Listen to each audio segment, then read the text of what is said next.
Okay, so finally live. It's very strange. I'm really noticing that now I've planned a regular time every week to do this. There's always something that like tries to stop it happening. So perseverance and resilience, they're really important. Okay, so today, my lovely, I want to share with you how the crappy experiences from the past can keep you playing small even decades later. I remember being at an event and there was a lady who was in her late 60s. And she came up to me and said, I feel like I've been waiting for you most of my adult life and I can't seem to move forward. And so she asked to work with me and I did just one session, and her blocks had come from when she was 13, 14. Hello, Spidey. Mummy's on live. Do you want to join in? And it had literally been decades and decades that she'd been playing small and hiding and feeling less than because of stuff that had happened to her around her father and then immediately her husband. And really, you know, even the tiniest things can have such a huge effect on us. So, sorry if you can hear Spidey meowing. Yes, Angel, come on. Mummy's got to work, darling. And then we can have cuddles in a little while, okay? Bye. Sorry, I know normally Spidey comes first above everything else. Okay, so I think you will know the kind of experiences that you could describe as crappy. Generally they will be those that have had a negative impact on you, either at the time or later on. So whatever that looks like, whether it's abuse in some form or something that was very unsettling to you. And quite often when we are younger, we don't realise when a negative self-belief or some kind of mindset or perception starts to take root for us. And it's only then when we maybe later on start working on something and we dig up this thing and think, oh wow, like I felt less than my whole life. And it probably stems from overhearing a conversation about us, or having something happen to us so many years ago. But also they can be triggered off repeatedly. My negative self-belief, I would say was, but I believe once we've got it, it's like the trigger is always there and we have to be really mindful of the fact that certain situations can trigger us off. So quite often, a negative self-belief will begin as a direct result of an experience that we've had that was really unsettling or horrific. And that negative self-belief, and obviously we get positive ones as well, 99.9% of the time, it's not true. But our subconscious has thought, okay, yes, this has just made me feel like mine. I'm not good enough. That's what I've had for many, many years. And even though in my mind, at the forefront of my mind, when I'm working, say when I'm with a client or something, or I'm creating content or planning things, and in general life, I'm not thinking I'm not good enough. But I'm very aware now, because I've worked on that myself, that I know the kind of situation or the kind of person who, you know, there will be some kind of situation that triggers off that negative self-belief. And for me, that will be a feeling in my tummy, like a crampy feeling. And I want to just like shrink and run away. But of course, now I have all the mindset tools and strategies in place that not only am I able to recognize that reaction in myself, and also to reflect back on where that came from 300 years ago, but to turn that around and change my perspective, my belief, my thoughts, the words I speak. So, excuse me. So we're talking about how the past crappy experiences in life can keep you playing small even decades later. I'm just going to have a sip of water.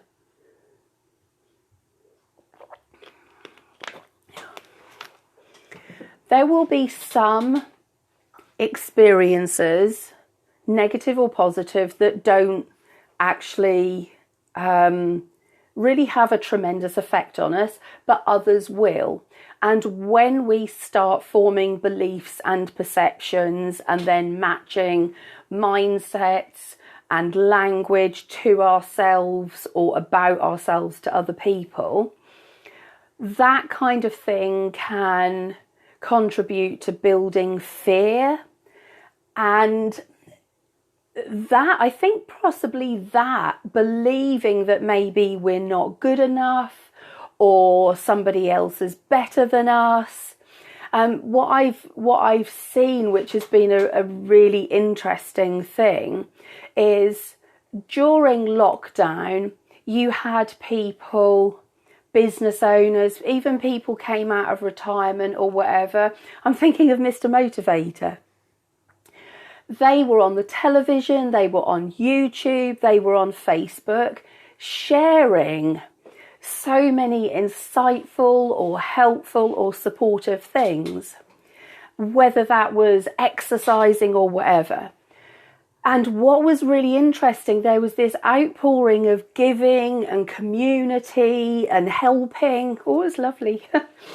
And then it was really noticeable that there were other people who actually were in the same kind of business, but they were deliberately saying, sometimes sharing that on Facebook or sharing it in conversations with other people, that all of these people like Joe Wicks and Mr. Motivator and everybody else were doing stuff for free, and like they would have more of a following, so who's going to watch me?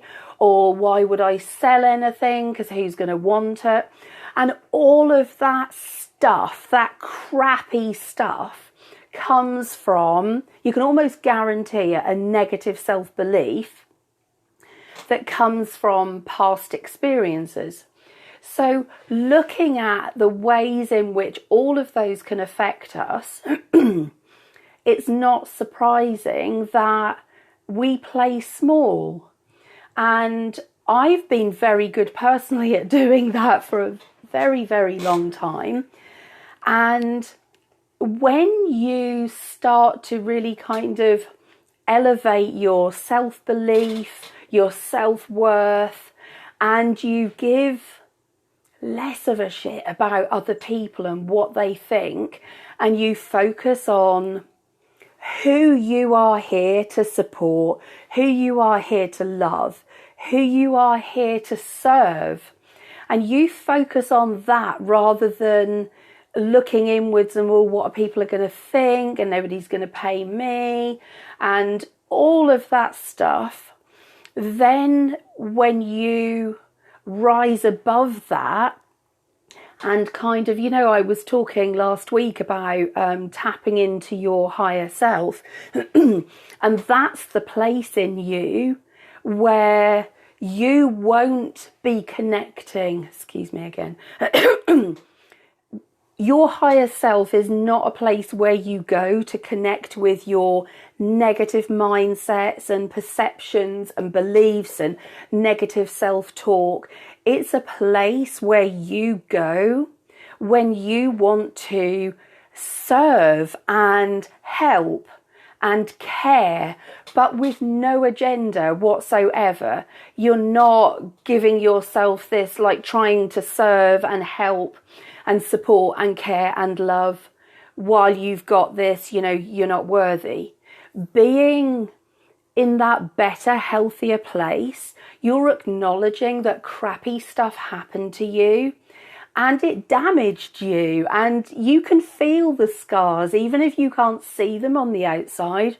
You can feel the damage. You know, it's like there's a post that I've seen on Facebook, and it's a photo of a plate, and it says something like, throw the plate on the floor, pick it up, and then you've obviously got all the broken bits, and you stick them back together, and even though it's now a whole plate again, you can still see where the damage was. And what you have to do is, knowing that that damage is there, work on healing it. And there's so many different ways of doing that. Or if you want to accept it and just rise above it, do that. But don't play small. You know, this year, if anything at all, has shown us that life is so short. You know, when we're just like planning to do something or putting it off and thinking we're not good enough, you know, what are we waiting for? If we're waiting for tomorrow or next week or next month or next year or in 10 years, what if those are not promised to us? What if there's so much that we're capable of? If we could just free ourselves from all that crap that happened to us and how it affects us. Because it's quite boring, really, isn't it? When you think in life, in relationships, as well as business, and obviously I tend to think of business, but we have such capacity to do beautiful things, to make beautiful changes. I feel really emotional today. It's very odd. And if we continue to play small, we never, ever allow ourselves to get to the point where we are everything that we want to be, everything that we can be, and to make a difference in the world. Maybe even to discover our life's purpose and to start living that. You know, that's like when work doesn't feel like work, that kind of thing. So what I would suggest is look at the ways in which you play small.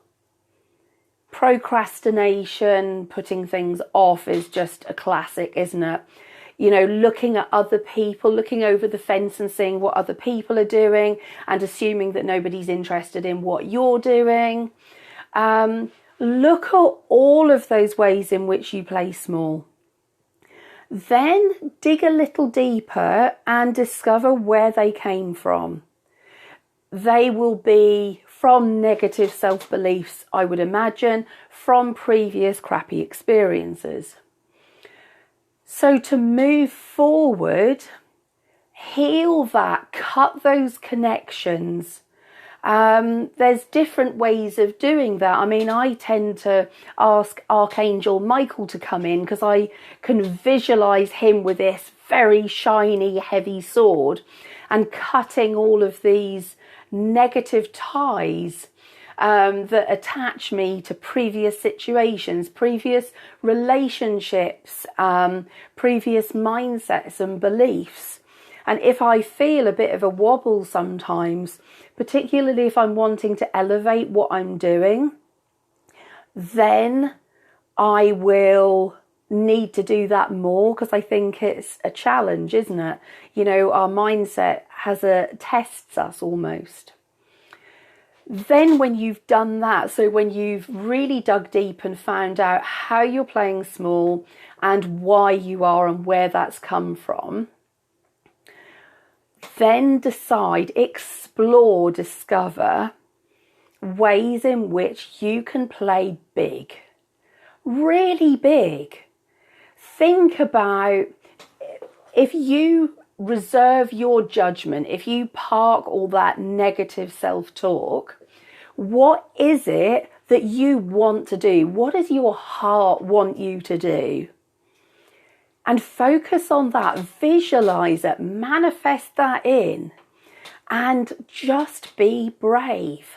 You can dip your toe in the water. You don't have to dive off the 10-meter board or whatever it is and just straight into icy cold water.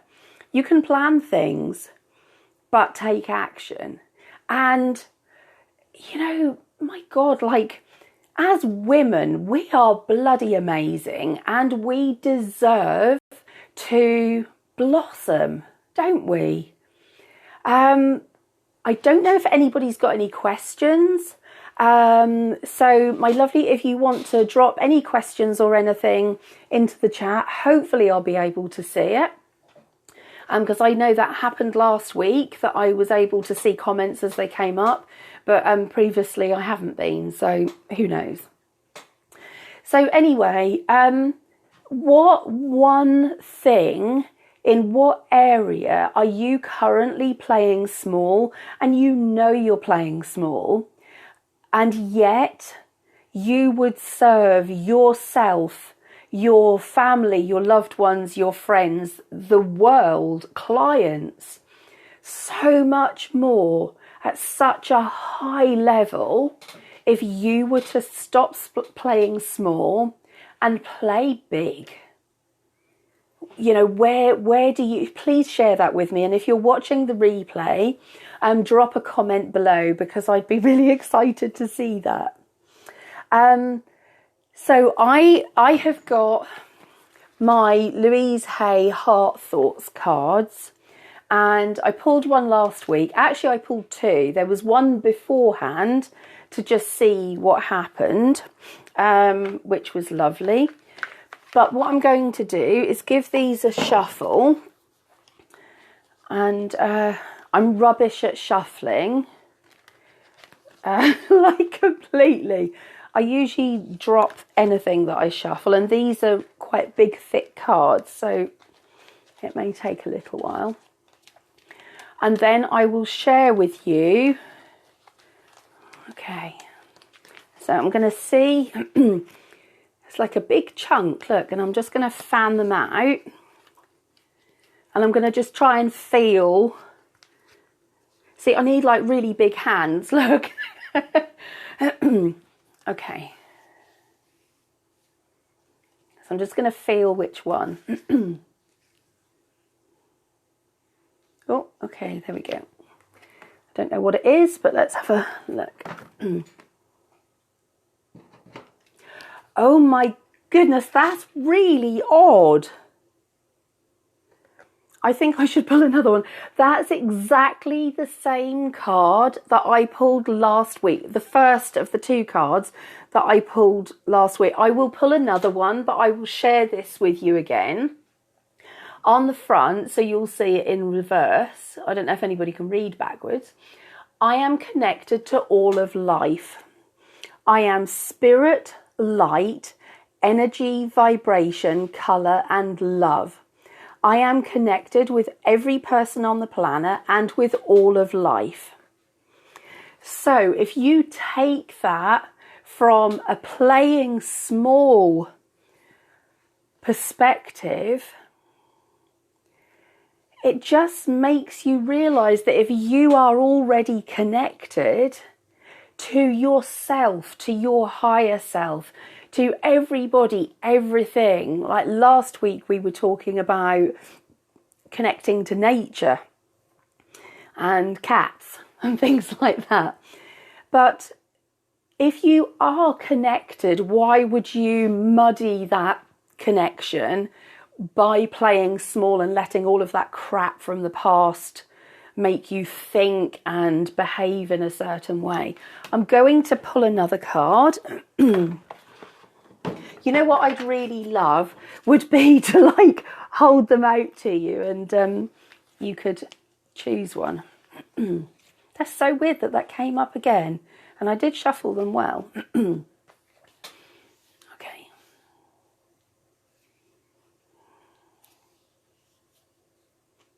Okay. Oops. Show you first. I think it's the right way up, or may not be. I don't think you can see that actually, can you? Okay. That was upside down.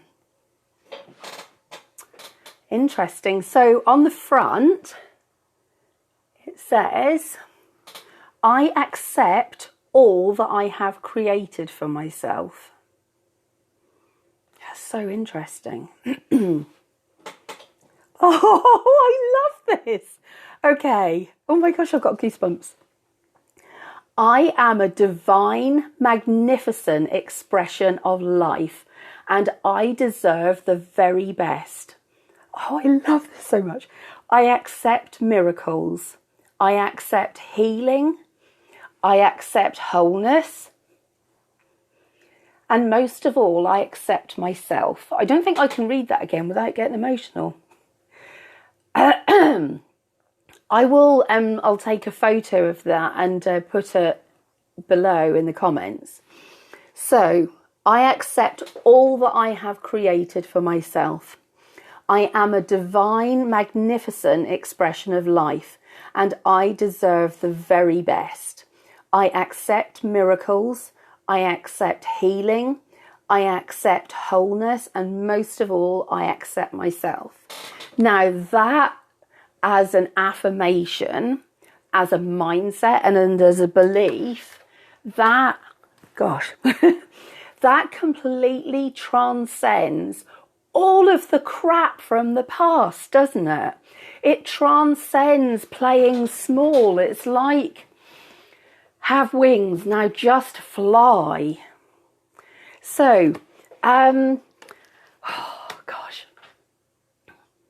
it's really, really strange how I feel so energized by these, and being an introvert, it's a bit bonkers really, but there we go. So I will end with saying that I'm in the process of finishing the planning of my premium 12-week amazing happiness transformation. And I'm also releasing a couple of slots for working with me one-to-one. If you are interested in either of those, then send me a DM, drop a comment below, and I'll get in touch with you. And in the meantime, have an amazing rest of the day. It's beautiful. It's a bit chilly, but it's beautiful and sunny here. And I love autumn so much, so that's good for me. And have an amazing rest of the week. And thank you so much for joining me. And lots of love to you and blessings. Bye.